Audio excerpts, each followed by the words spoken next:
Syukur Tuhan sebab Engkau penyelamat kami Tuhan. Hanya kepadamu Tuhan kami percaya. Kami mau menaruh kehidupan kami di dalam Engkau Tuhan. Sebab di luar Engkau Tuhan tidak ada kehidupan yang lebih baik Tuhan. Kami bersyukur Tuhan untuk semua yang sudah Engkau kerjakan Tuhan. Dan kami percaya apa yang Engkau kerjakan itu mendatangkan kebaikan dalam kehidupan kami ini Tuhan. Kami sungguh bersyukur Tuhan, hati kami meluapkan kebahagiaan atas kehidupan kami ini Tuhan. Bukan karena kuat dan gagahnya kami Tuhan, tapi itu semua oleh kasih karunia-Mu yang besar dalam kehidupan kami Tuhan.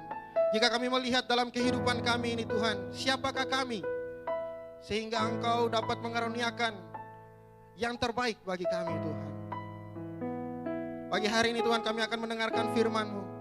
Kiranya Engkau berbicara bagi kami dan berikan kami hati seorang murid yang mau duduk mendengar.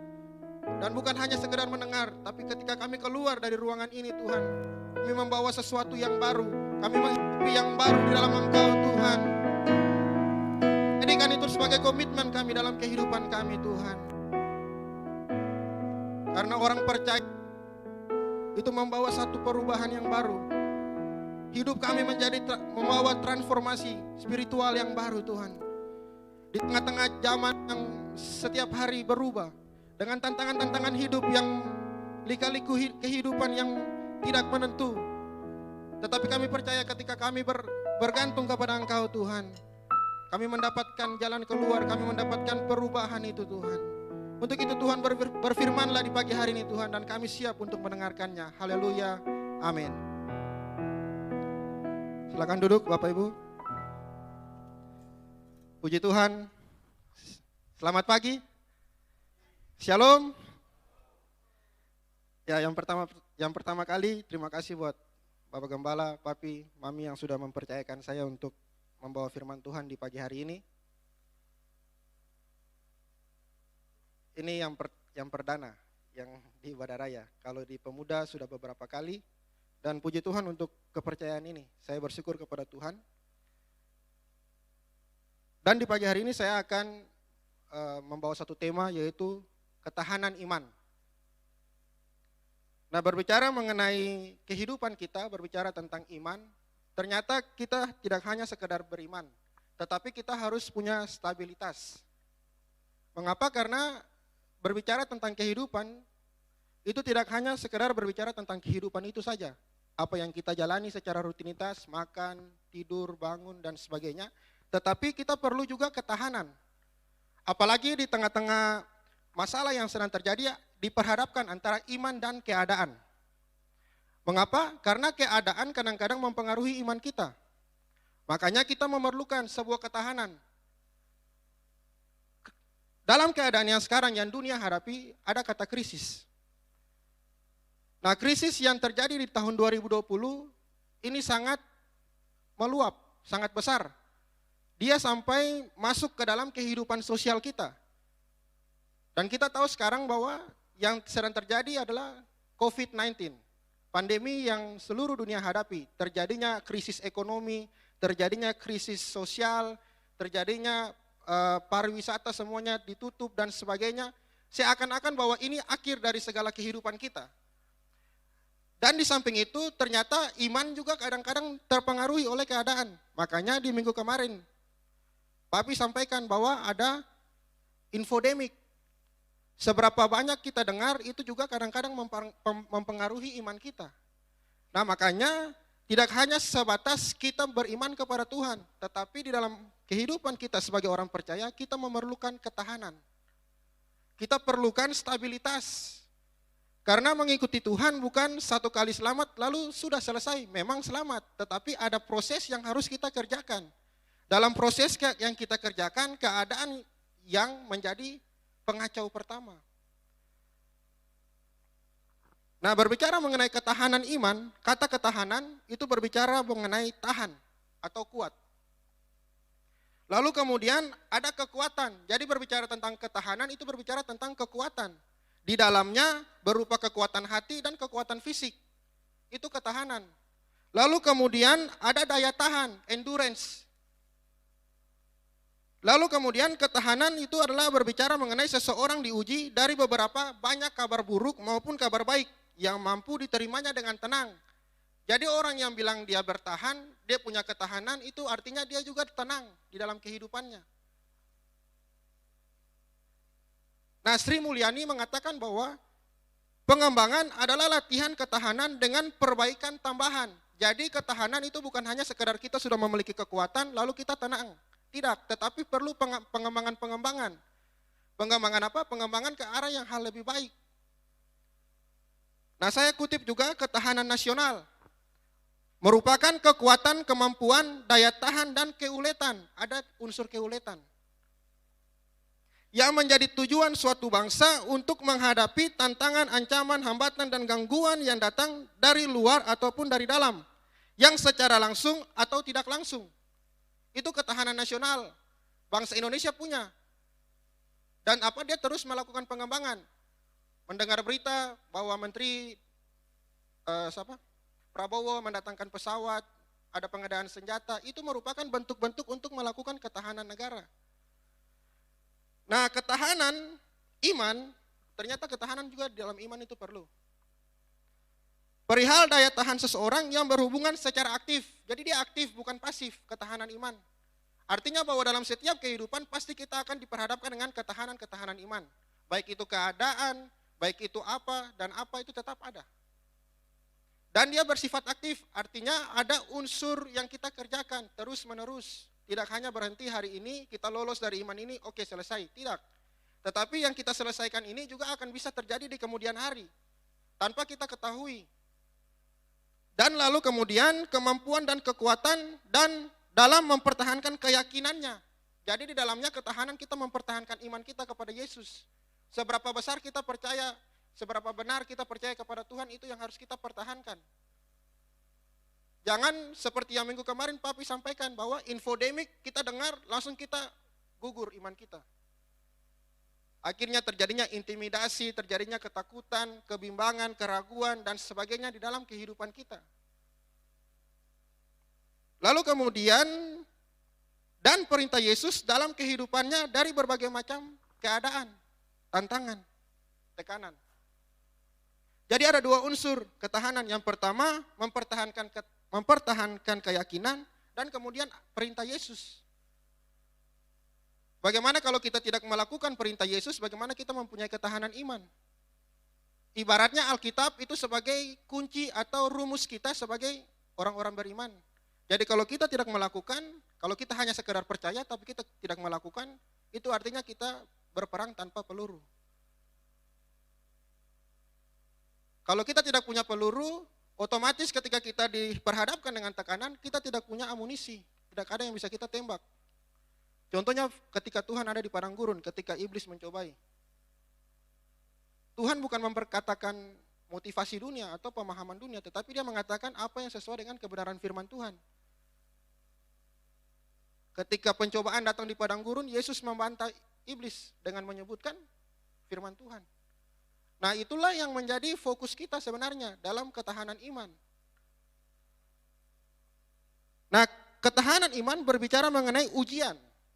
Jadi seseorang akan mempunyai ketahanan yang baik, dia perlu ujian, testing. Dan testing atau ujian berkaitan dengan proses. Contohnya ketika kita menggunakan brand, misalnya iPhone, dia itu melewati ujian. Dia melewati testing. Testing apa? Testing produk. Kalau barangnya tidak lulus uji, dia tidak akan mungkin masuk ke pasaran.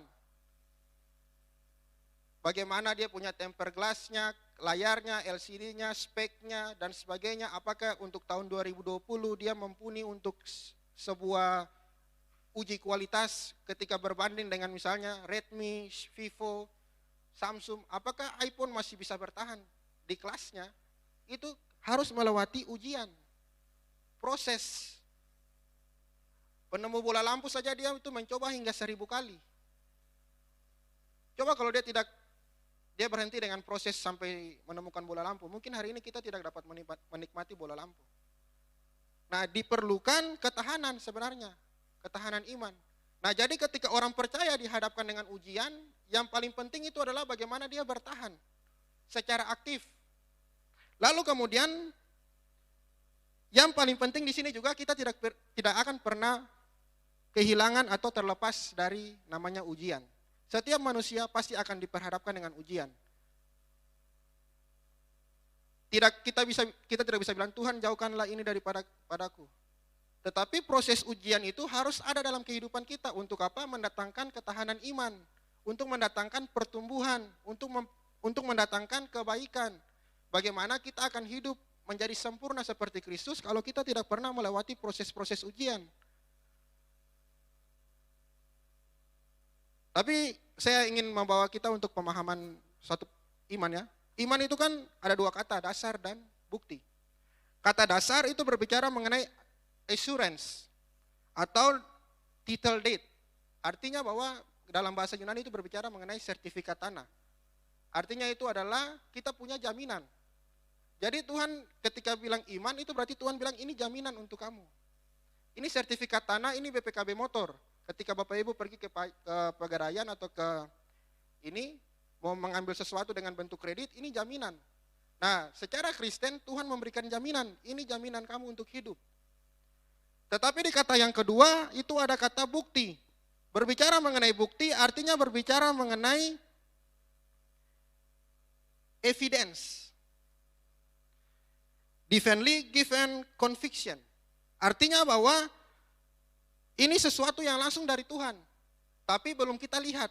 Jadi Tuhan pertama kasih kita ini jaminan nih untuk hidup. Oke. Tetapi di sisi lain ada evidence. Tuhan memberikan secara langsung kepada kita. Tapi kita belum lihat buktinya, hasilnya. Nanti di kemudian hari ketika waktu Tuhan terjadi bagi kita.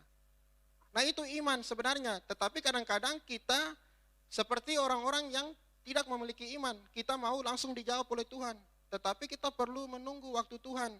Kita perlu ketahanan iman di dalam kehidupan kita untuk menunggu jawaban Tuhan. Tetapi kadang-kadang pemahaman ini tidak dapat kita resapi, tidak bisa kita hidupi dalam kehidupan kita. Nah, hal yang pertama yang kita akan lihat, untuk melihat keadaan, iman dan keadaan, yang pertama kita harus merubah cara pandang kita melihat ujian. Ini sangat penting Bapak Ibu. Kadang-kadang cara pandang kita itu menentukan apa yang akan kita ambil keputusan. Kalau kita tidak punya cara pandang yang benar, pasti kita tidak akan lolos dalam ujian. Entah itu masalah waktu, entah itu masalah pengetahuan dan sebagainya, tapi ketika kita mempunyai cara pandang yang salah, otomatis cenderung kita mengambil keputusan yang salah. Kita lihat Yakobus 1 ayat 2. Firman Tuhan mengatakan seperti ini, saudara-saudaraku, anggaplah sebagai suatu kebahagiaan apabila ia jatuh ke dalam berbagai-bagai pencobaan. Terjemahan yang lain dalam terjemahan sederhana Indonesia digunakan seperti ini, saudara-saudari, setiap kali keyakinan kalian masing-masing diuji, lewat berbagai kesusahan, hendaklah kamu menganggap semuanya itu sebagai berkat yang membawa sukacita bagi kamu.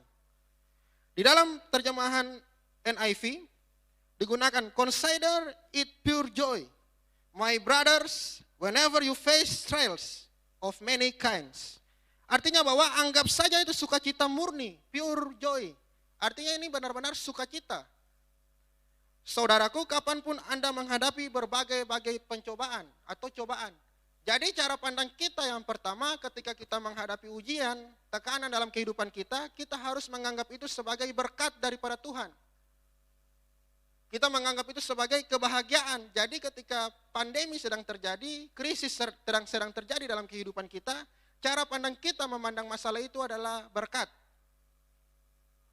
Kalau kita tidak memandang masalah ini sebagai berkat, otomatis kita menganggap bahwa ujian itu sebagai beban dalam kehidupan kita. Nah ini yang harus kita koreksi sebenarnya. Kadang-kadang kita hidup sebagai orang Kristen, tetapi iman kita lemah. Kadang-kadang iman kita keliru. Mengapa? Karena kita tidak mengerti sebenarnya arti daripada iman tersebut. Nah iman itu kita harus pertahankan. Iman itu harus kita lanjut saja dulu. Nah kata kebahagiaan, kalau kita lihat dari bahasa asli adalah kara. Artinya sukacita, kegirangan, kegembiraan yang di dalamnya ada unsur kesukaan. Jadi kata kebahagiaan di situ sedang menunjukkan kepada kita bahwa ketika kita mengalami sebuah tekanan, anggaplah itu sebagai sukacita. Yang dimana ada dalamnya itu ada unsur kesukaan. Artinya ketika ujian datang harusnya kita bukan mengeluh, tetapi yes, ini saya punya proses pendewasaan. Ini saya punya berkat. Harusnya kita mengatakan seperti itu. Bukan kita sebagai orang-orang yang lain, orang-orang di luar Tuhan, kita ketika ujian datang, ya astaga Tuhan, kenapa ini ujian datang lagi? Baru satu selesai, jangan bilang seperti itu. Kita harus menganggap itu sebagai kesukaan. Kesukaan karena apa? Karena itu sebuah berkat. Berkat untuk apa? Berkat pendewasaan, berkat pertumbuhan bagi iman kita. Karena kan kita menuju kepada proses kesempurnaan. Nah, lalu kemudian cara memiliki arti yaitu suatu perasaan senang yang berlandaskan karena ada kehadiran Allah. Mengapa saya katakan ada kehadiran Allah? Karena kalau kita tarik kata cara, ini ada kata karis, artinya anugerah Allah. Bisa paham Bapak Ibu? Nah, jadi ketika kita diperhadapkan dengan tekanan, unsur yang pertama kita harus melihatnya itu berkat. Mengapa? Karena di dalamnya itu ada karis, ada anugerah Allah, ada kasih karunia. Cara berbeda dengan perasaan ketika kita mendapatkan lotre. Kalau kita dapat lotre baru kita senang.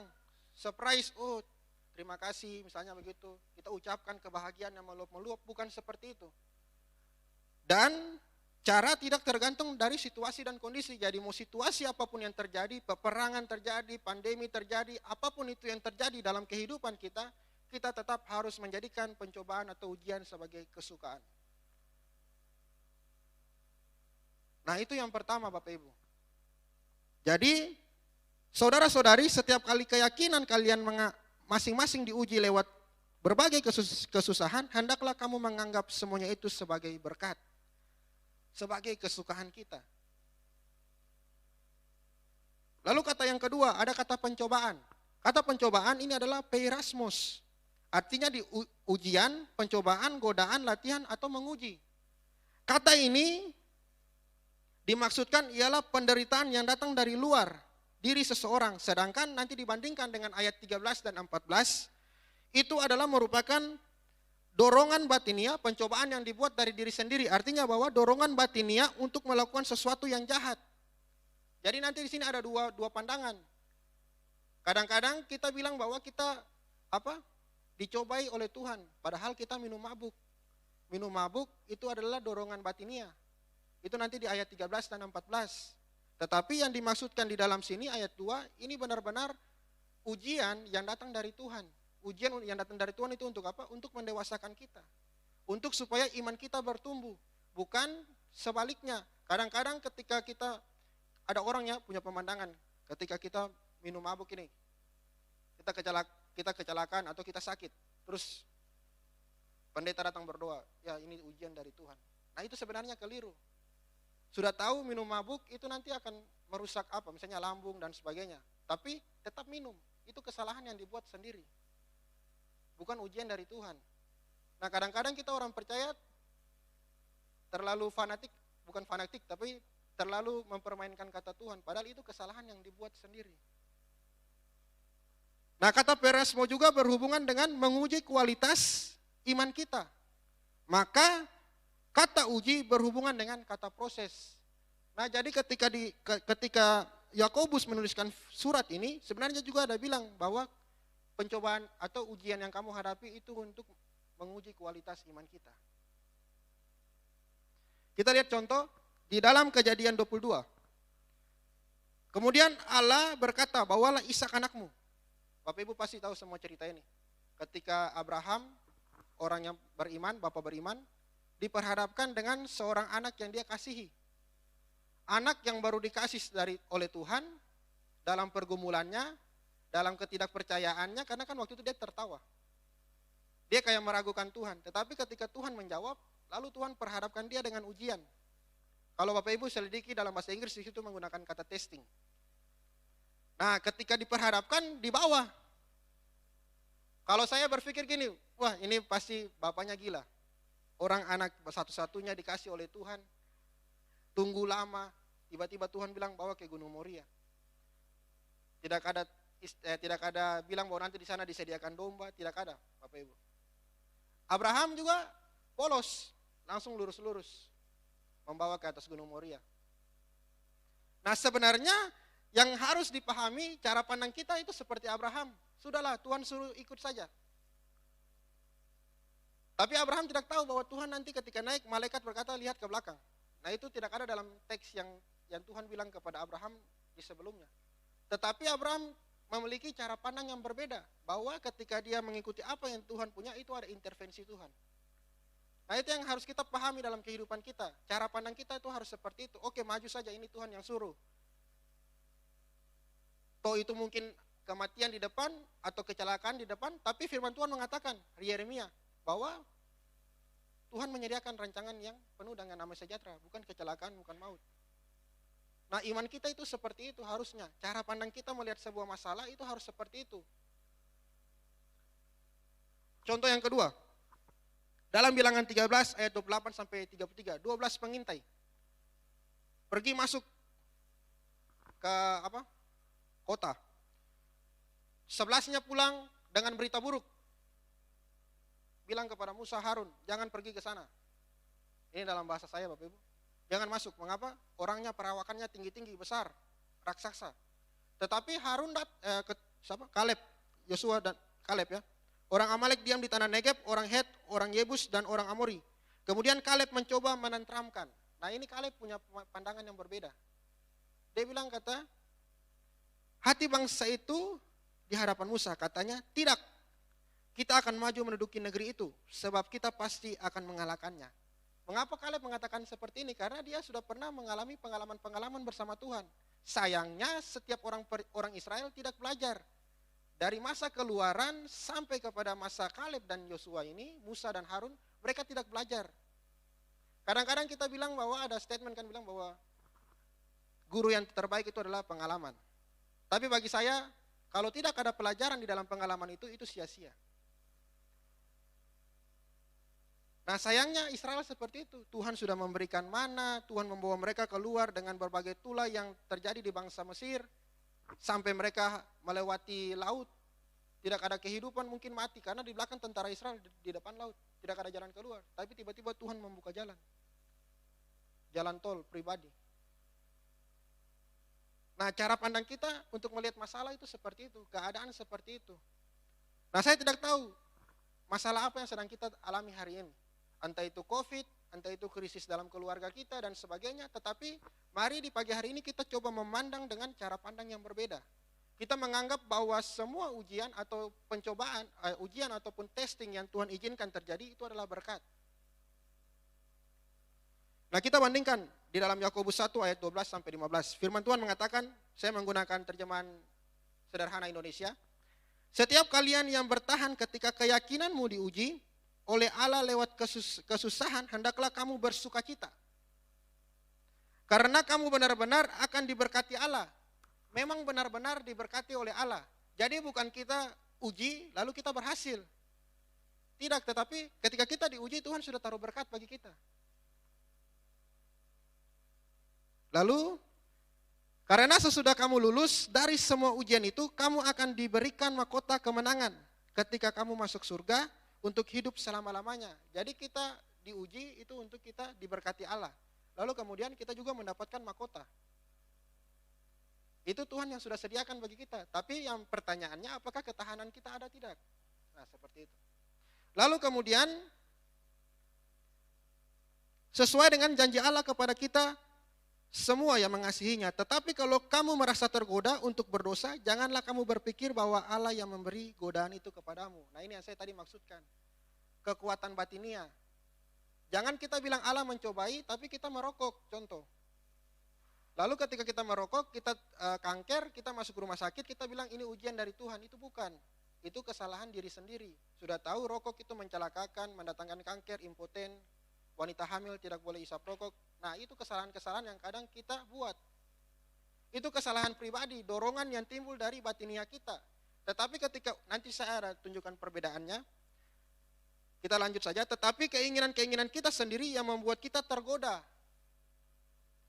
Karena kita membiarkan diri, kita terseret sampai terjerat pada keinginan kita sendiri. Ayat 15, lalu setiap keinginan jahat kita itu berkembang. Jadi bisa digambarkan seperti binatang buas yang bunting dan mau beranak. Sesudah berkembang, keinginan itu akan menghasilkan dosa, lalu dosa itu juga berkembang lagi sampai akhirnya menghasilkan maut. Nah itu jadi keinginan kita sendiri. Nah lalu kata keyakinan di sini, yang dimaksudkan kan di dalam Yakobus itu ada iman dan perbuatan baik. Mengapa Yakobus selalu menekankan itu? Karena ketika Yakobus menuliskan surat pastoral ini, kan ditulis kepada suku perantauan.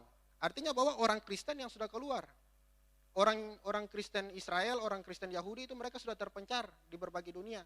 Nah, surat ini datang kepada mereka dengan berbagai tekanan. Di sana ada Yudaisme, ada Helenistik, ada filsafat-filsafat Yunani, maupun tekanan dari Romawi. Nah, ini Yakobus sedang menuliskan kepada orang Israel, tapi sayangnya orang Israel yang hidup di surat Yakobus ini, yang ditulis oleh Yakobus, mereka ini orang Kristen yang suam-suam kuku.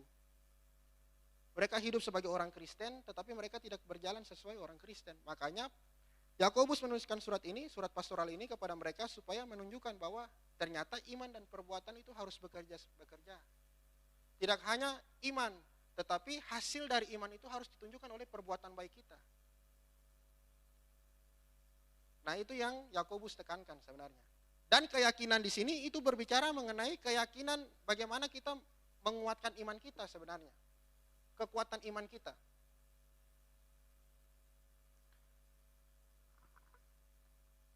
Kekuatan iman kita, pengakuan iman kita kepada Tuhan. Lalu itu ditunjukkan di mana? Manifestasinya lewat perbuatan baik kita. Nah, oke. Kita lanjut.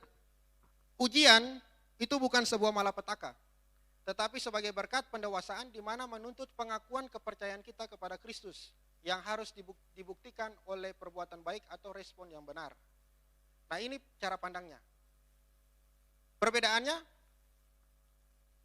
pencobaan atau godaan itu berakar dari daging, iblis. Asal dari dalam diri terwujud keluar. Contohnya keinginan kaya terwujud lewat korupsi. Nah, itu godaan sebenarnya, godaan. Lalu kemudian ada konsekuensi moral, artinya itu ada malu, perasaan kecil, kayak dikucilkan. Misalnya contoh godaan selingkuh akhirnya dia malu. Mau jalan orang bilang, contohnya seperti itu. Lalu kemudian menyerang titik lemah seseorang, itu perbedaannya, pencobaan dan ujian dari Tuhan.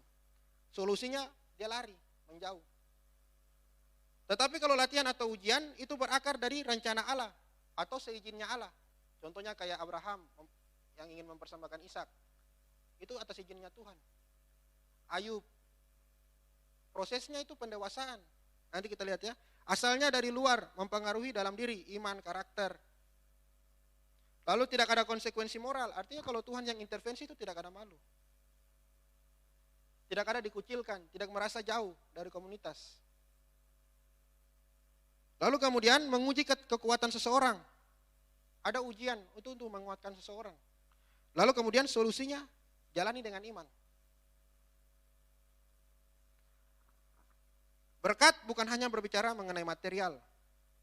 Berkat itu berbicara ketika ada masalah, di situ ada Yesus. Ekspresinya adalah kebahagiaan. Jadi ekspresi dari berkat itu kebahagiaan, sukacita. Nah, Yakobus 1 ayat 3-4, sebab kamu tahu bahwa ujian terhadap imanmu itu menghasilkan ketekunan, dan biarlah ketekunan itu memperoleh buah yang matang supaya kamu menjadi sempurna. Jadi semua ujian yang kita hadapi harusnya itu mendatangkan kematangan dalam kehidupan kita. Proses pendewasaan terjadi untuk membuat kita semakin matang. Nah, jangan sampai setiap proses yang kita alami, pengalaman dengan Tuhan kita alami, kita tidak mengalami pertumbuhan. Nah, itu yang disayangkan. Yang disesali. Sebenarnya ketika kita mengalami ujian, harusnya terjadi pembaharuan. Ada transformasi spiritual di dalamnya.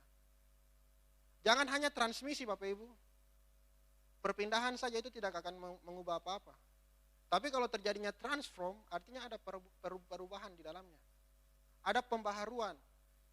Jadi ketika kita mengalami ujian di hari ini, kita bilang ini berkat. Ketika kita mengalami di sini, kita bilang berkat.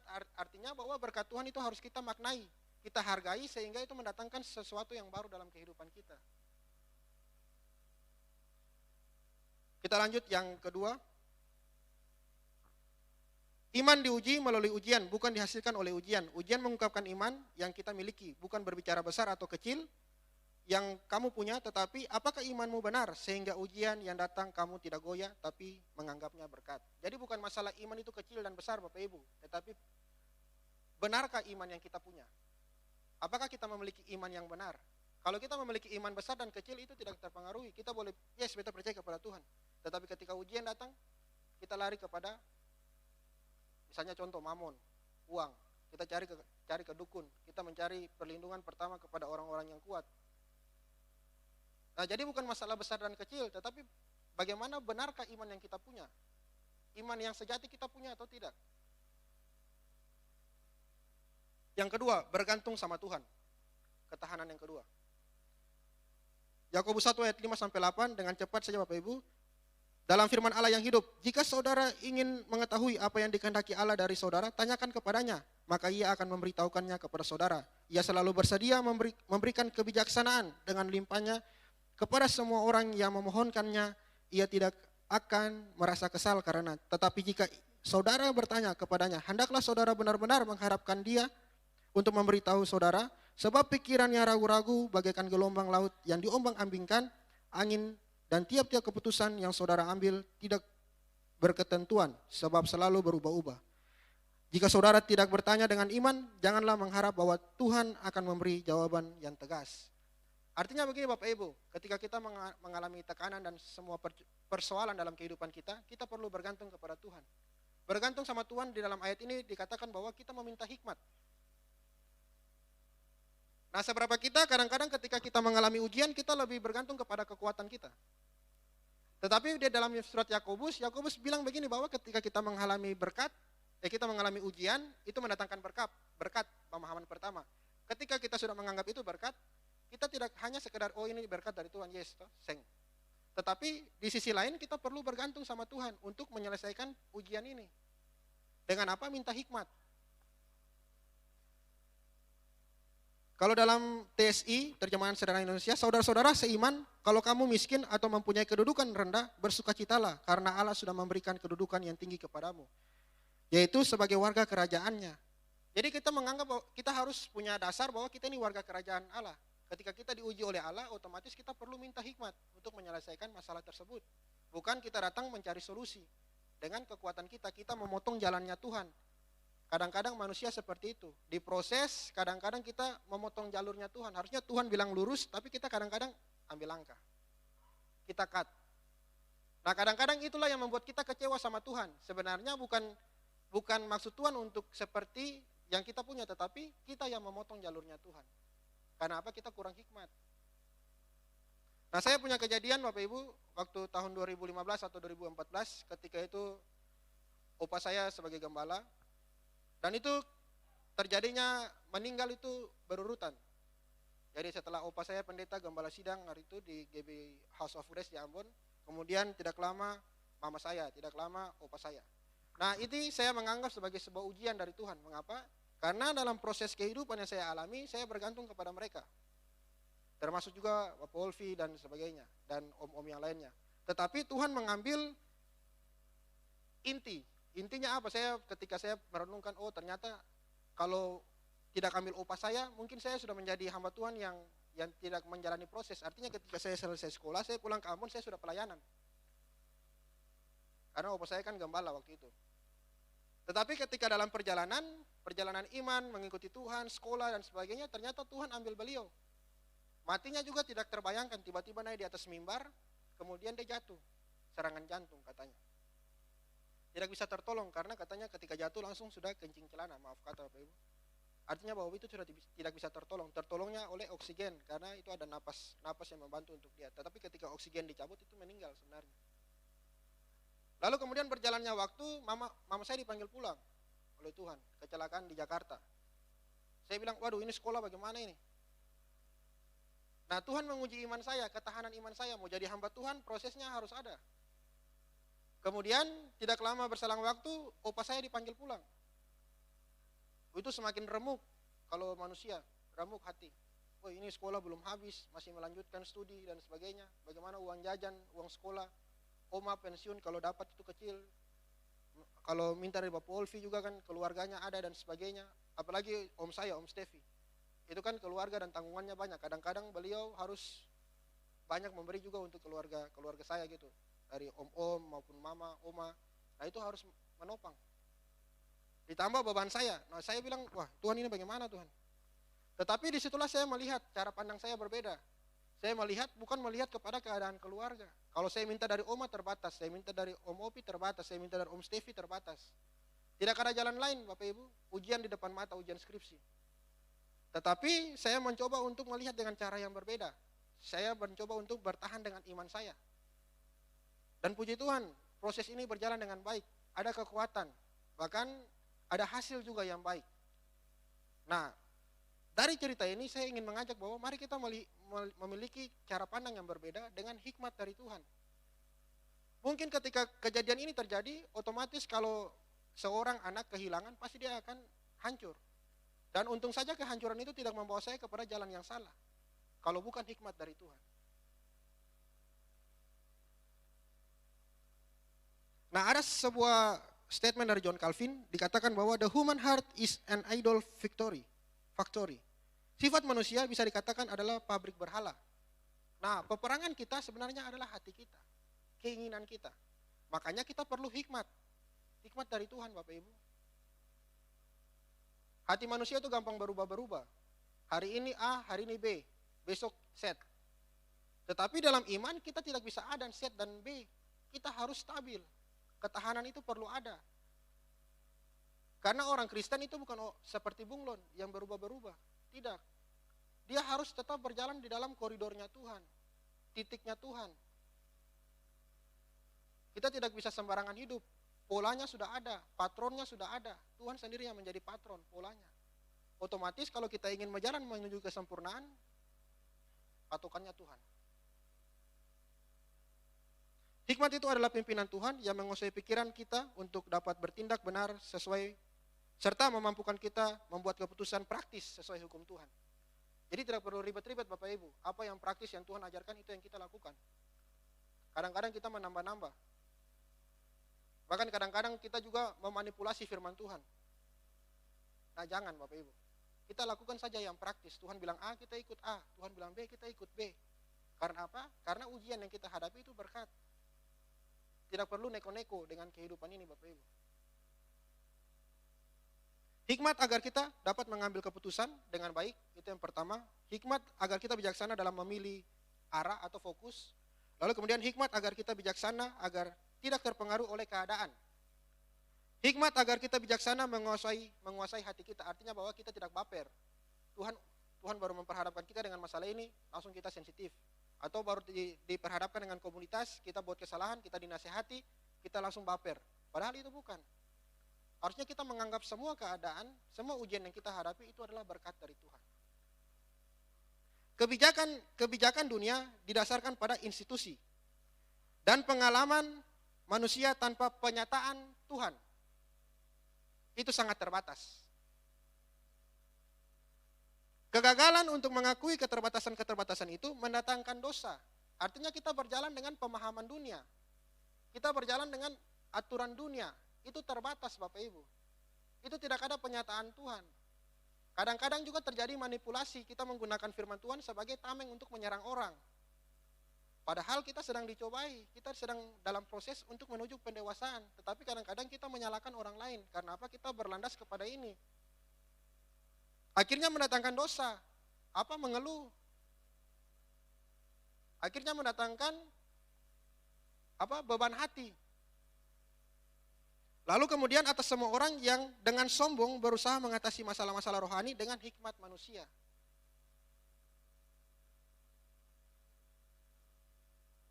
Lalu yang paling terakhir itu adalah jangan bimbang Bapak Ibu. Orang yang mendua hati dalam Yakobus 1 ayat 6-7 dibilang bahwa jangan mendua hati. Artinya double mind.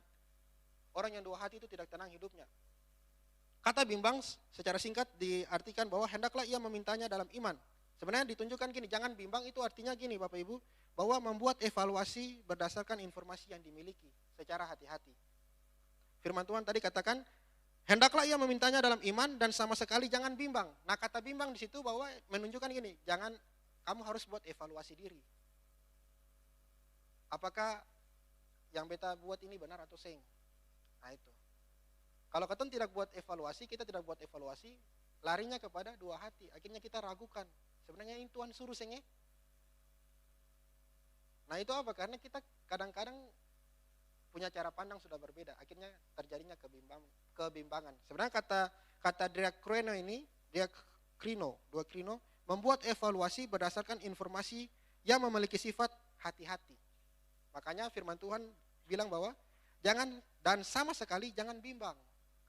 Jadi kalau kita sudah punya keyakinan, dasar, bukti, harusnya itu tidak bimbang. Harusnya dengan iman itu kita membuat evaluasi, apakah iman ini yang ketemu punya benar akan berjalan sesuai apa yang Tuhan mau atau tidak. Itu evaluasinya sebenarnya. Tapi kadang-kadang manusia itu mau instan Bapak Ibu. Nah keadaan yang kita alami hari ini, krisis yang terjadi, nah jangan kita langsung cepat-cepat untuk mengambil keputusan. Tapi kita tanya Tuhan dulu, sebenarnya Tuhan ini perkenananmu atau tidak, inikah jalannya, inikah ini, dan sebagainya. Kita punya cara pandang yang berbeda. Sebagai penutup, keraguan hanya membawa kita kepada kehancuran, serta terintimidasi. Tetapi kebergantungan hidup kepada Tuhan menumbuhkan semangat untuk bergerak maju. Demikian kebenaran firman Tuhan. Sebagai ayat terakhir, saudara-saudari yang saya kasihi, janganlah berpikir salah tentang hal ini. Allah adalah sumber segala pemberian yang baik dan yang sempurna. Segala berkat itu turun dari Allah yang menciptakan semua benda penerang di langit. Tetapi dia bukan seperti bulan yang bercahaya, tidak tetap dan sering berubah-ubah. Jadi Tuhan itu tidak berubah-ubah Bapak Ibu, dia tetap stabil dalam Ibrani. Tuhan tetap sama. Bahkan Tuhan sudah menyediakan yang baik. Bahkan kita bukan mencoba untuk sempurna, tetapi kita sudah disempurnakan oleh Tuhan. Tetapi dia bukan seperti bulan-bulan. Lalu kemudian sebagai contoh pemberian yang sempurna itu Allah sudah memilih kita untuk menerima kelahiran baru melalui berita keselamatan yang benar dari Dia supaya kita yang percaya akan berita itu menjadi umat kepunyaan Allah yang istimewa. Demikian Bapak Ibu firman Tuhan yang saya sampaikan. Jangan memiliki keraguan dalam kehidupan kita. Anggaplah semua pencobaan, ujian yang kita alami itu sebagai berkat dari Tuhan.